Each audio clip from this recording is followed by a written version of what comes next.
ಎಂತ ಗೊತ್ತಾ, ಮಂಗಳೂರಲ್ಲಿ ಇದ್ಕೊಂಡು ಕಂಬಳ ನೋಡಲಿಲ್ಲಾದರೆ ಹೇಗೆ? ಸೊ ನಾವು ಅಂದ್ಕೊಂಡ್ವಿ ಒಂದು ಕಂಬಳ ನೋಡ್ಕೊಂಡು ಬರುವ ಅಂತ. ಅನ್ಎಕ್ಸ್ಪೆಕ್ಟೆಡ್ ಆಗಿ ಒಂದು ಪ್ಲ್ಯಾನ್ ಆಯಿತು. ನಾನು ಚಿಕ್ಕಪ್ಪನವರು, ಅಮ್ಮ, ತಮ್ಮ ಎಲ್ಲ ಸೇರಿಕೊಂಡು ಕಂಬಳ ನೋಡೋದಕ್ಕೆ ಹೋಗುವ ಅಂತ ಪ್ಲ್ಯಾನ್ ಆಯಿತು. ಸೊ ಹೋಗಬೇಕಾದ್ರೆ ಗೊತ್ತಾಯಿತು ನಾವು ಒಂದು ಕಡೆ ನಮ್ಮ ಕಾರ್ ಒಂದು ಕಡೆ ನಿಲ್ಲಿಸ್ಬೇಕಾಗ್ತದೆ ಅಂತ. ಸೊ ಒಂದು ಕಡೆ ಕಾರ್ ನಿಲ್ಲಿಸಿ ಅಲ್ಲಿಂದ ನಾವು ನಡ್ಕೊಂಡು ಹೋಗಲಿಕ್ಕೆ ಸ್ಟಾರ್ಟ್ ಮಾಡಿದ್ವಿ. ಸೊ ಈ ಕಂಬಳಕ್ಕೆ ನಾವು ಬರೋದು ಫಸ್ಟ್ ಟೈಮ್. ಸೊ ಇಲ್ಲಿ ಎಲ್ಲಿಯ ಒಳಗೊಳಗಿಂದನೇ ಹೋಗಿ ನಾವು ರೀಚ್ ಆದ್ವಿ. ಸೊ ಒಳಗೆ ಎಂಟ್ರಾಗುವಾಗಲೇ ಫುಲ್ ಧೂಳಿತ್ತು. ಹಾಗೆ ಕೆಲವೊಂದು ಕೋಣಗಳನ್ನು ಟೆಂಪೋಲ್ಲಿ ಹಾಕಿ ವಾಪಸ್ ಕರ್ಕೊಂಡು ಹೋಗ್ತಿದ್ರು. ಸೊ ನೋಡುವಾಗಲೇ ಖುಷಿ ಆಗ್ತದೆ ಅದನ್ನು. ಹಾಗೆ ಈ ಕೆಲವೊಂದು ಕೋಣಗಳಿಗೆ ಅದಕ್ಕೆ ನೀರಾಗಿರ್ಬೋದು ಅದಕ್ಕೆ ಫುಲ್ ಕೇರ್ ಮಾಡ್ತಿದ್ರು. ತುಂಬ ಖುಷಿ ಆಯಿತು ಅದನ್ನೆಲ್ಲ ನೋಡಿ. ಹಾಗೆ ನಮ್ಮ ಚಿಕ್ಕಪ್ಪ ನಮಗೆ ಅವರ ಸ್ಟೋರಿ ಎಲ್ಲ ಹೇಳ್ತಿದ್ರು, ಇದು ಹೇಗೆ ಸ್ಟಾರ್ಟ್ ಆದದ್ದು ಕಂಬಳ ಅದ್ರ ಬಗ್ಗೆ ಎಲ್ಲ ಹಿಸ್ಟ್ರಿ ಹೇಳ್ತಿದ್ರು.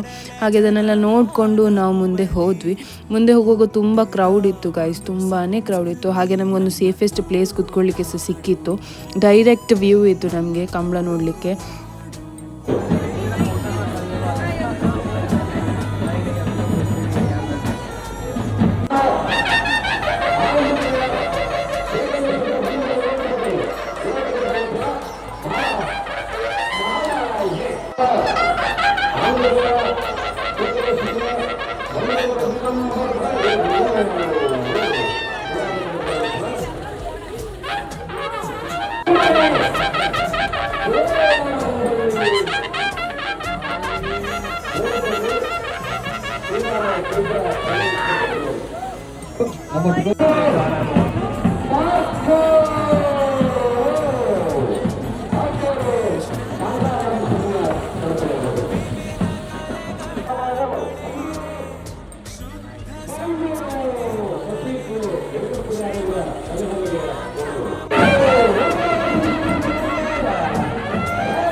ಸೊ ಕಂಬಳ ಎಲ್ಲ ನೋಡಿಕೊಂಡು ಹಿಂದೆ ತಿರುಗುವಾಗ ಫುಲ್ ಜಾತ್ರೆ ಥರನೇ ಜನ ಇದ್ದರು.